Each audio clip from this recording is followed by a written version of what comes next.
Holy shit. Oh my god. Hello and welcome to your daily crypto news. So I'm your host, BitBoy. Thanks for joining us. Don't forget to subscribe to our channel so you can enter our contest. I'll put the details behind me. Before we jump in, I want to show you guys my shirt, Bitcoin, Nintendo logo. Shout out to Encrypted Apparel. He hooked me up with this red one. The white and black ones don't show up with my green screen very well, so appreciate him making this one custom for me. You guys can get it on his website. I'll put his information in the video information below. So let's jump into the markets. The market cap is 330 billion. It just seems to be hovering around that same number. 38.7 is Bitcoin dominant, so it has gone down just a shade. Bitcoin is up a little over 1%. As you can see, a lot of Bart Simpsons going on in Bitcoin's chart. So 9 out of the top 10 are gainers today.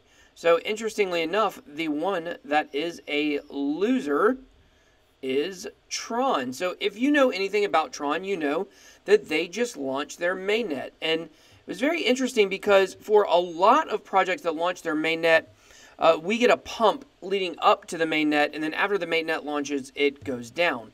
Well, unfortunately, Tron didn't seem to get that same pump that these other ones get, and yet at the same time, it's still dumped after the mainnet. From all understanding, everything went pretty good. There's not really a lot of negative news about it. I don't know if anything came out that was super bullish news about it that would make the price go up, but I'm really surprised that it did take as big of a dip as it has taken.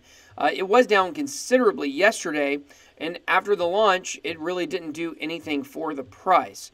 So let's take a look at the letter to the community that Tron Labs wrote, and it's called A Call for Independence. So if you don't know, their new mainnet, their platform is called Odyssey 2.0.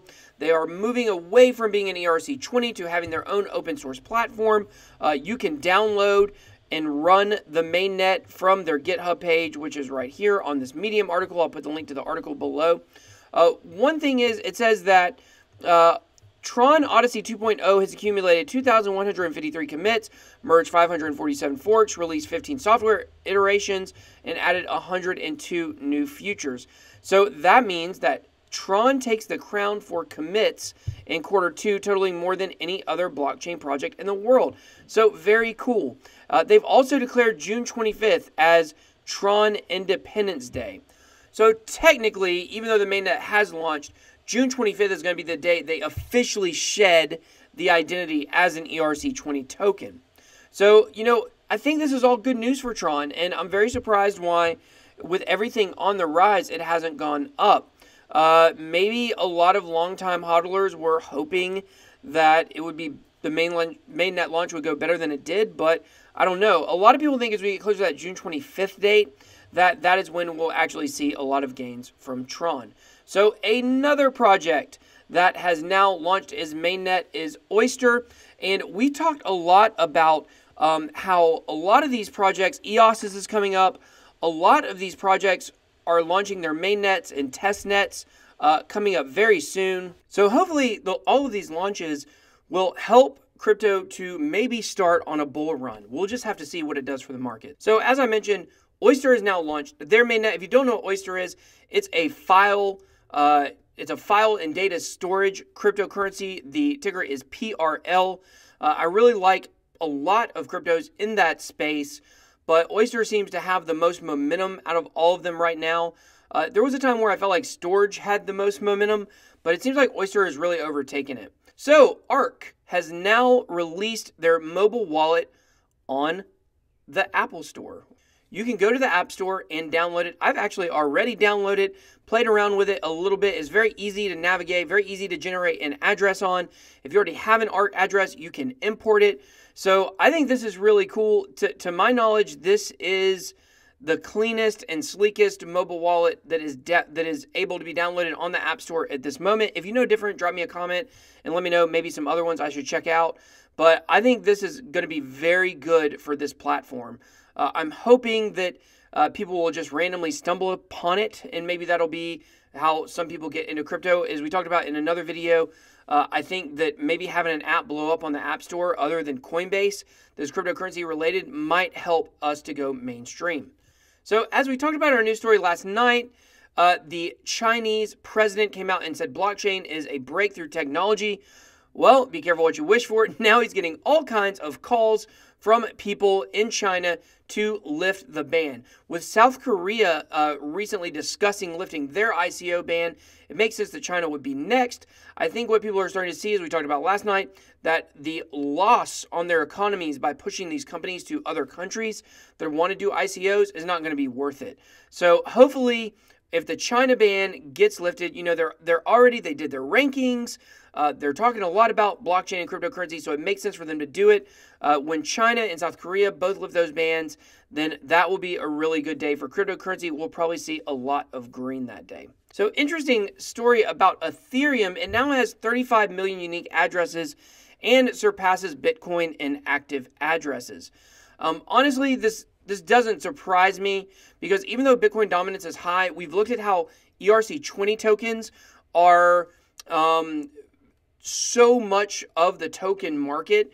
Between Ethereum and all their tokens, it makes up a large portion of all the cryptocurrencies that are on CoinMarketCap.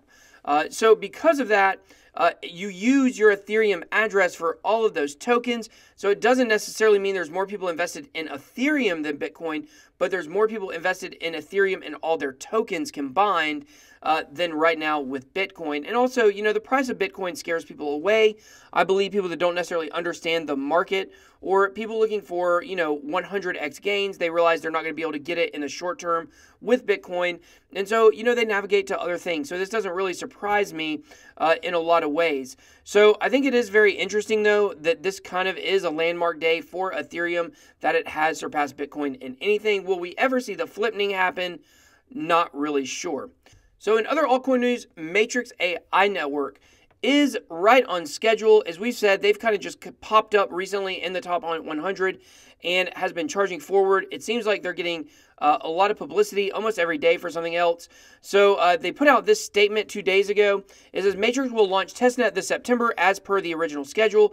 That's for sure. Meanwhile, testing of Token Swap will also meet a kickoff.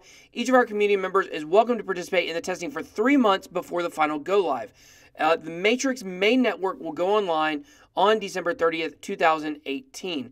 So by the end of this year, they will have their full working network, which is very interesting. So unless it has any hiccups, their network will be on by the end of the year, which is really exciting. So Bittrex has announced the introduction of US dollar trading. So they've announced some trading pairs for the US dollar straight to cryptocurrency, which at first you might be very excited if you have a Bittrex account, but before you get too excited, it says that Bittrex, the premier US-based blockchain trading platform, today announced that it's offering US dollar trading for corporate customers, but does plan to expand these services over time to include all qualified customers.